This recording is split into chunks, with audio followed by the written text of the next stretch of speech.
નમસ્કાર, આઝાદ મીડિયા લાઈવમાં આપનું સ્વાગત છે। પોરબંદર લોકસભા બેઠકના ભાજપના ઉમેદવાર મનસુખ માંડવિયા હાલ ચૂંટણી પ્રચાર કરી રહ્યા છે, ત્યારે તેઓ જૂનાગઢના એક ગામમાં ચૂંટણી પ્રચાર કરવા પહોંચ્યા હતા, જ્યાં લોકોને સંબોધતા સમયે તે ગામનું નામ જ ભૂલી ગયા હતા, જેને લઈને હાલ લોકોમાં અનેક ચર્ચાએ જોર પકડ્યું છે। પોરબંદર લોકસભાના ભાજપના ઉમેદવાર મનસુખ માંડવિયા જૂનાગઢના માંગરોળ તાલુકાના દીવરણા ગામે પ્રચાર કરવા પહોંચ્યા। માંગરોળ તાલુકાના પ્રવાસમાં પ્રથમ ગામ દીવરણામાં જ મનસુખ માંડવિયાની જીભ લપસી।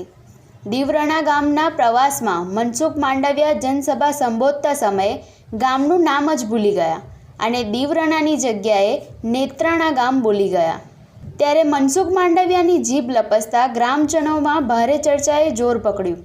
ગ્રામજનોનું કહેવું છે કે હાલ આ ગામનું નામ જે મંત્રીને યાદ ન હોય એ ચૂંટાઈ ગયા પછી આપની સમસ્યાને શું યાદ રાખશે।